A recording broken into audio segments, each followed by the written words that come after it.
General Faiz का 9 मई और बगावत की कोशिश में भी किरदार। फैज हमीद के खिलाफ कत्ल की कोशिश के सबूत भी मिले हैं। हामिद मीर के तहलका खेज इंकशाफात। सीनियर सहाफी और तज्जियाकार हामिद मीर ने कहा कि lieutenant general retired Faiz Hamid ने 9 मई वाकयात की प्लानिंग में किरदार अदा किया। सियासी शख्सियात और सहाफियों को कत्ल कराने की भी कोशिश की। फैज हमीद ने तहकीकात से बचने के लिए असर रसूख का इस्तेमाल किया। वजीर आजम से भी मिलने की कोशिश की, लेकिन शहबाज शरीफ ने इनकार कर दिया। सीनियर सहाफी मारूफ एंकर शाहजेब खानजादा ने कहा, lieutenant general retired Faiz Hamid पर माली बदउनवानी, बिजनेसमैन को अगवा करने, जमहूरियत को कुचलने और अदालतों को मैनेज करने का इल्जाम है। अदालतों ने फैज हमीद का मामला फौज पर छोड़ा था कि वो क्या कार्रवाई करते। फौज ने मामला टेकअप भी किया, लेकिन कार्रवाई में ताखीर पर सवाल उठ रहे थे। माहिर कौमी सलामती उमूर सैयद मोहम्मद अली ने कहा कि फैज हमीद को तहवील में लेने का मतलब है कि उनके खिलाफ तहकीकात अहम मरहले में दाखिल हो चुकी है। फैज हमीद की गिरफ्तारी अवाम और सिविल इदारों को पैगाम है कि हमारा आला तरीन अफसर भी कानून से बालातर नहीं। साबिक DGISI lieutenant general retired Faiz Hamid को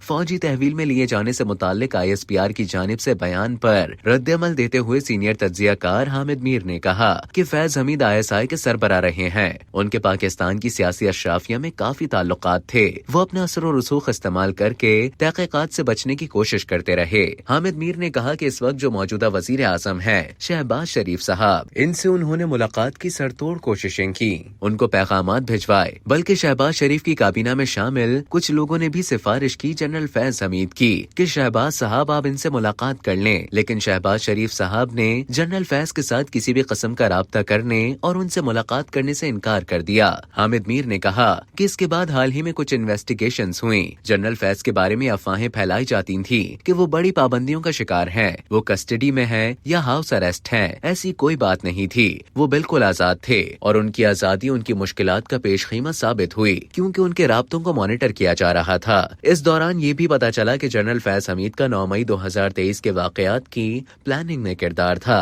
बगावत की जो कोशिश थी उसमें भी उनके मशवरे शामिल थे। हामिद मीर ने कहा कि पिछले साल फैज हमीद के हवाले से कुछ शवाहिद मिले कि जब वो DGISI थे तो उन्होंने कुछ सियासी शख्सियात और सहाफियों को कत्ल कराने की कोशिश की और इस सिलसिले में बाकायदा कुछ सबूत भी हासिल किए गए। हामिद मीर ने कहा कि हुकूमत को थोड़े दिन पहले ही उनके बारे में पता चला कि वो अभी भी पाकिस्तान तहरीक इंसाफ के कुछ रहनुमाओं के साथ राब्ते में थे और उनको डिक्टेट करने की कोशिश करते थे। और इस सिलसिले में PTI के एक रहनुमा ने अपनी पार्टी क़यादत को शिकायत भी की कि जनरल फैज हमीद हमसे राब्ता करके डिक्टेट करने की कोशिश करते हैं, तो हम क्या करें। जिस पर उनसे कहा गया कि आपको उनकी बात सुनने की कोई जरूरत नहीं है। ये बात हुकूमत तक पहुँच गई और इस पर वजीर आजम शहबाज शरीफ ने तहकीकात का हुक्म दिया।